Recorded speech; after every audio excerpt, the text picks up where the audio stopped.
What's up, guys? We got another beautiful day in the neighborhood again today. As you can see outside, nice and sunny. So, let's get into this video.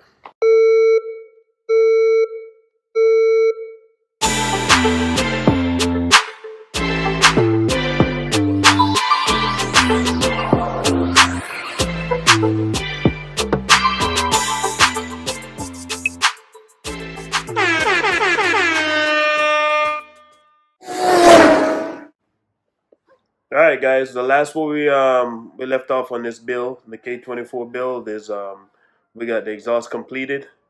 We got the hood scoop mounted. So now I'm just sitting here waiting for my other parts to come in so I can get a little further on this build.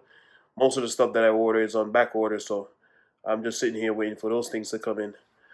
I guess one of the things we can probably get going on doing on this car is go ahead and go around and do some patchwork on the body. In certain spots I have rust spots on, especially on the hood and back by the trunk area.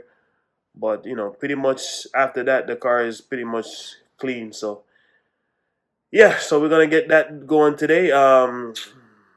We're getting really close to getting to the point where we're gonna pull this engine out and this car is gonna go off to get painted. I'm gonna see if I can get my painter to go ahead and document the process of painting it.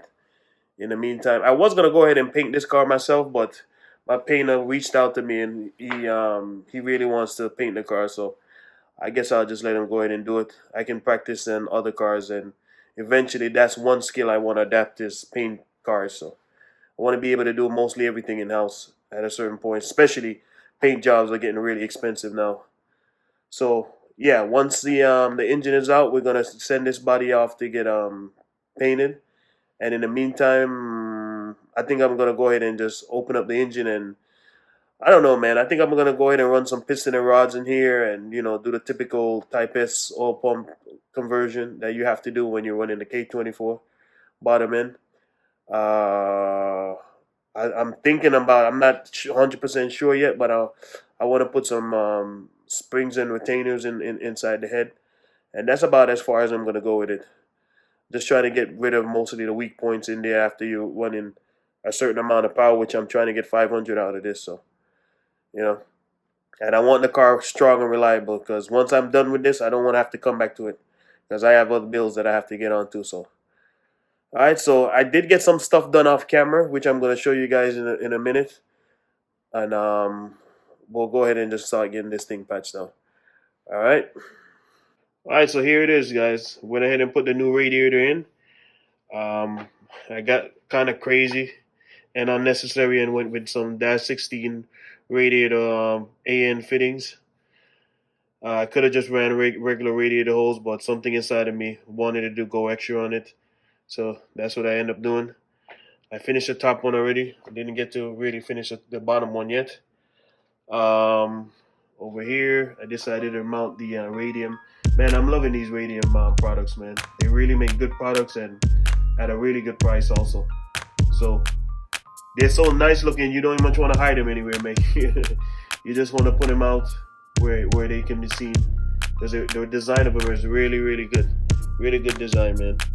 Yeah, so I just went ahead and made a bracket and put the filter right there. So at least it's easy access to it. I'm still waiting for my 90 to connect my other line there. Then I'm going to go ahead and tie the line to the body and run it around. You won't be able to see it. Also, I got the radium expansion tank here. Also had to make a bracket for that also. Right there. Still got to paint that bracket. But yeah, I'm going to be running the expansion tank on this also. That should help with, getting the engine to cool as much as possible. Which you want to keep these K series as cool as possible. Because I've known some of my friends having situation where their car is running kind of hot. So I want to try to eliminate that as much as possible. So that's pretty much what I got done. Oh, because I mounted the fuel filter and the expansion tank in that corner now, that's where the stock fuse box used to sit. So now I decided to, where's the fuse box? Here we go. I'm probably going to end up mounting the fuse box right up under here somewhere. I just got to make a bracket up under the fender here. So Unfortunately though, I'm gonna have to probably remove the bumper every time I probably have a blown fuse or something like that, but it won't be too bad. I'm planning on making the bumper real easy to come off and on. Probably 4 bolts tops. I don't want to run more than that. And yeah, that's the way it's gonna run. So, and we can move on to the rusty areas on the car. Let me put this one down. So like I said, guys, while we wait for the parts to come in, I can go ahead and take care of some of these rust areas on the hood, like right here.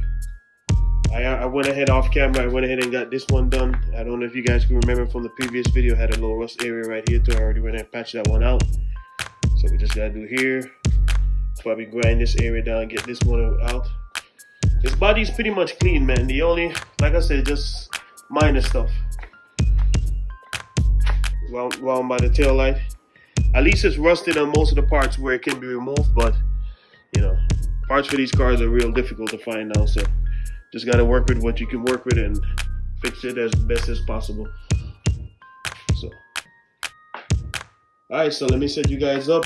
Maybe somebody wants to learn how to patch out a panel, so I'm gonna go ahead and just do this one so you guys can see it done.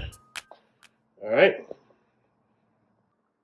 Okay guys, so one of the first thing you want to do on each of your corners, you want to go ahead and drill that out, because the problem is when you cut it out with the cutoff wheel, you can't actually turn with the cutoff wheel so sharply without going over on this side. So the drill, the hole helps you out with the turn of the cutoff wheel, basically, if you guys understood that. So yeah, let's go ahead and get this cut out, and we'll go from there.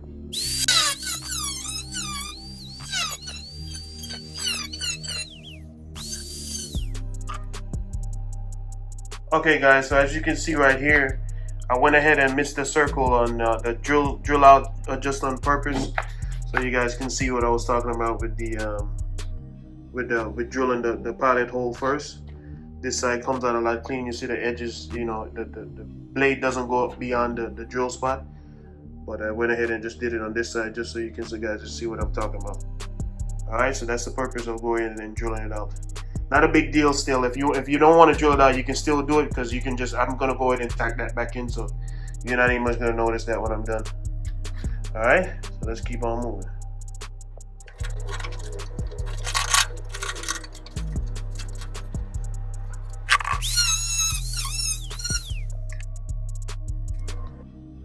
Alright guys, so as you can see, this piece has an outer shell, and it also has an inner shell. So what I'm going to do is I'm going to go ahead and make the outer shell first, complete it against this side, and then later on I'm going to go on and create the inner shell and connect it to the outer shell, because that's the way it is from factory. The whole thing was already rotted away, so I just went ahead and cut the whole thing out. Usually you just want to cut it enough where you can just take the upper part off. But I went ahead and did just cut out the whole thing, because where's that piece? As you can see here, this thing is already completely gone, so it didn't make sense for me to just go ahead and take off the top layer first. Alright, so I'm gonna recreate this whole piece anyways and make it look like it was new. Alright, let's keep on moving. Alright guys, so I'm swapping over to the sanding disc now, because you want to try to remove some of this paint. So when you start tacking, you can't really weld it with the paint on there. So I'm just gonna go ahead and rub some of this paint off just the edges.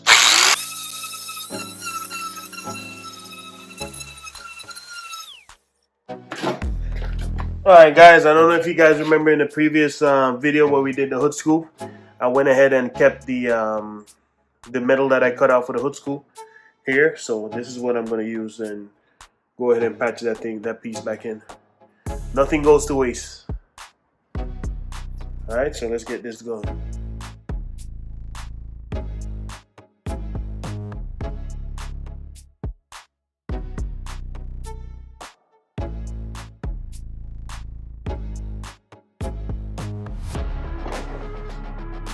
Alright, so now you take your thing back off, and you go go ahead and transfer it over to your metal that you're gonna cut out.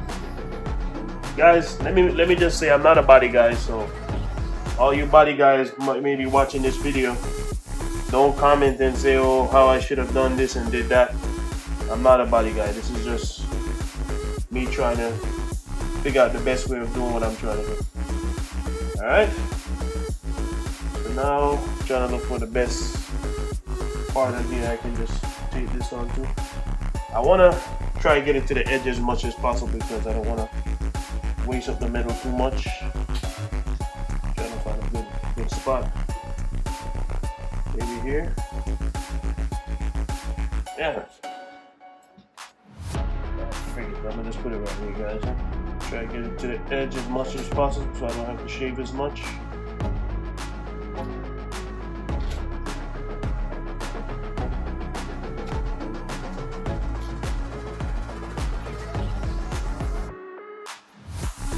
Alright.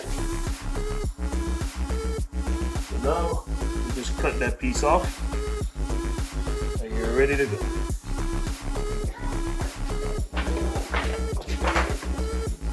Alright guys, make sure you wear eye protection and gloves. Don't mind me with the glove stuff. I'm just being stupid right now, but you should always wear gloves. I'm just confident in myself that I'm not going to cut myself. So, and I don't like to just take the gloves off and on every 2 seconds, so I just prefer not to wear the gloves, but you know, wear gloves. Alright.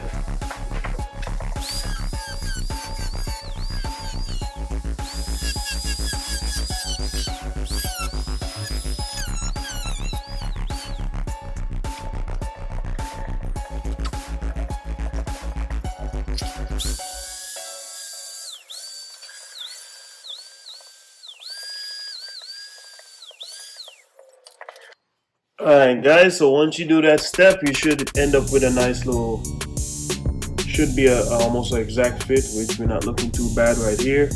We still, you know, sometimes you still have to grind and, you know, trim it a little bit just to get in there perfect. So it seems like we're gonna have to do a little trimming on this side over here, and then we still have to create the curve of the hood itself. So as you can see, the hood has a little curve to it. So now I have to get creative and find a way of curving this. I did curve that one. Well, another thing you could do too also, you can just go ahead and just tack it here and tack it there and just go ahead and bend it in place. But I'm gonna try to get a little curve to it first before I go ahead and try and get it in.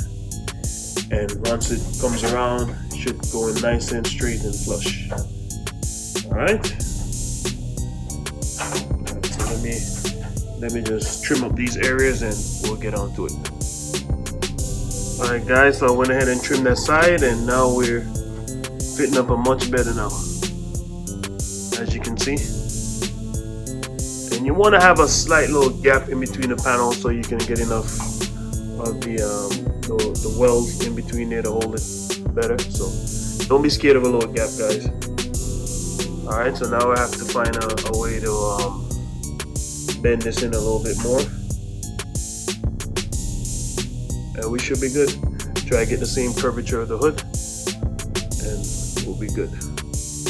Alright, so let's do that. Alright guys, so we're making a little progress. We got the nice little curvature of the hood going right here. So it's coming along. So let me go ahead and fit this up so you guys can see what we're looking at. Not too bad, not too bad. So we just got to bring that edge side up a little higher, which I think I'm gonna probably just bend this edge out a little bit more, and then we look like we're gonna be in business, guys. But let me show you guys how I end up getting the try to get a little curve to this thing. So if any one of you guys at home want to try to do this, I don't have any fancy equipment and stuff like that right now, so what I basically did is use a socket. Use a socket, and then you can just, this is basically the side edge of my driveway right here, the edge part of my garage. So I just put this up here a little bit like that, and then I just take the socket and I put it here, and I just come behind it with the just come behind it with the hammer, and I just tap it in, and then it just gave me that curvature piece. So it just take the shape of the socket. So that's how I end up doing that. All right. So now we got the perfect curvature. Let's go back over here. Now, like I mentioned in when we was doing the tape only gets you close enough. Now, and as you guys can see, like we have a little lip down at the bottom, like it extend down too much, but it better be too much than too short. So now that we got a curvature how we want it, we're gonna take it over to the bandsaw and just shape this side down until we get perfectly straight on the bottom of this. All right, so let me take it over to the bandsaw and get this shaped down.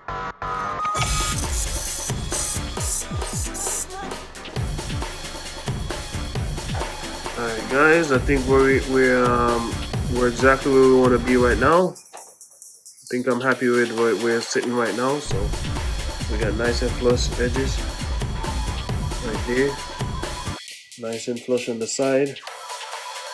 And now it's time to get out the old trusty welder and get some spot welds on it.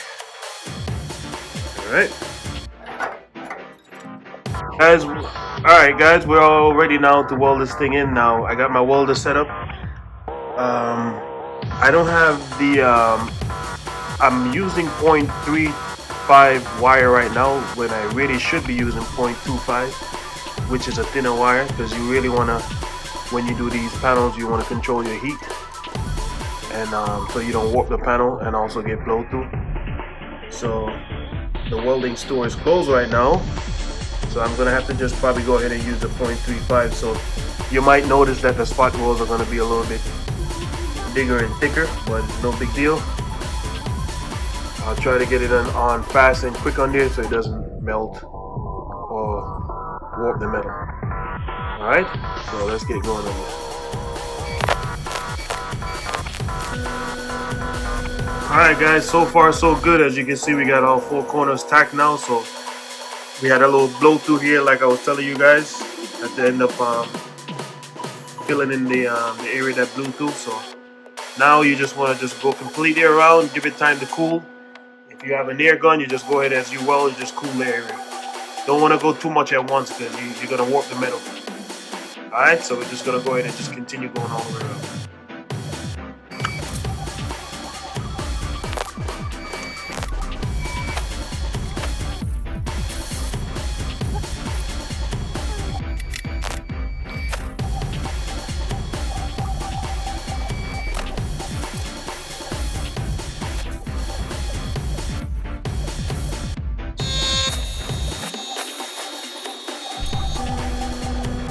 Alright guys, so this is where we're at. I already went ahead and spot weld all the way around. Now once you're done with that, you might see a little bit of pinhole, so I gotta go around and just fill these little cracks in areas and just sand it down for the last time, and then it should be ready for body filler and paint. But yeah, I'm not gonna put any body filler on it now because I'm not, I'll leave that up to the body guy. He told me not to put any body filler because he wants me to put that on, so I'm just gonna basically just do the patching out, and I'll probably just put a little bit of paint over it just so it don't rust or corrode, and leave it like that. But let me go back around and fill back in these things, and then I'll show you guys how it come out, the final result. Alright guys, there it is. It's not 1000% perfect, but good enough. Now when it goes to the body guy, he's gonna go ahead and put his body fill over it and do his part of the job. So that's good enough. Look like nothing ever happened. Like the rust wasn't even there. Alright, so I'm gonna go ahead and do the back side on the back of the car off camera. I just wanted to give you guys an idea how to just go ahead and patch out your own car. Not that difficult. Just gotta take your time and patch it out. Alright. Still got this little area to do. I'll just cut out a little piece and put a little piece of metal in there. But that should be easy. Alright, so there you go guys. Alright guys, unfortunately we're gonna have to postpone the patching of the panels until another day. I ran out of gas on the tank, so I gotta get that refilled. But in the meantime, I got some parts that just arrived. This is the remaining parts that I need to finish up the fuel system on the car. You guys know that I like radium products. Hopefully one day I get to work with this company if it's possible. So I went with the fuel surge tank here, because on the gas tank that I got offline, the only place I could have found a gas tank was on Rock Auto, and I know somebody else was saying that you can find them on Amazon also. But the problem with these tanks, they don't come with baffling on the inside, so you got to be real careful with that, because you can run on a low, when you run your car low on gas, you can get fuel starvation and all that. So this is where this fuel surge tank is going to come in and help with that issue. So I mean, there's two ways you can go about doing that. You can also run like a fuel cell, which you're probably gonna have to modify the tank. But instead of doing all that, I'm just gonna go ahead and just run the fuel surge tank, which will be a lot easier. Okay guys, so just a quick breakdown how all this thing works for those who might not know how a fuel surge tank works. I'm just gonna give a quick demonstration. I mean, once I do the install video, I'm still gonna show you guys, and there's probably be a better understanding. I mean, it's probably gonna get a little bit confusing when I explain it to some people. So okay, basically you have your gas tank here. You're gonna be running two fuel pumps. Now one of those fuel pumps are gonna go inside the gas tank, and then the other fuel pump is gonna go here inside the surge tank. And now the fuel pump inside the gas tank is gonna feed fuel to the surge tank. So this thing is gonna constantly stay full with the fuel supplied from the gas tank. So no matter how much of a G-force you might have or how hard you're gonna corner, this thing, your engine will never be starved of fuel, because this thing will always be full of gas. And so basically you have these 4 ports up here. Now one of these, this green one right here, is the one that's gonna mount it directly to the fuel pump. So this is what's gonna feed the engine. And then you have these other 3 ports, which really doesn't matter how you mount them, but basically one of these other ports are gonna take the fuel back from the engine, which is the return line. And then this one is gonna have the fuel go back to the gas tank. And then this last one will have the fuel coming from the gas tank. And then this middle piece right here is just the electrical harness to wire up the pump. So like I said, I'm gonna do a video on it. So maybe, once you guys see it done, you probably can understand it a little better. But hopefully that wasn't too difficult the way I explained it. So alright, so that should be coming up in the upcoming video. So I'm just gonna get the welding gas filled up, and we're gonna continue on with this build. Alright guys, that's all I got for you guys today, man. I know we didn't get that much done, but on the next video we should get plenty done, because I got more parts that came in now. So go ahead and hit that like button. Make sure you subscribe. Tell a friend. Keep on supporting the channel, because with your guys' support, we'll keep making these videos and bringing them out to you. Alright, so catch you in the next episode. Don't forget to like and subscribe. Our existence is something that is spontaneous. Your hair grows by itself. Your heart beats by itself. You breathe pretty much by itself. You don't have voluntary control of these things. So we say it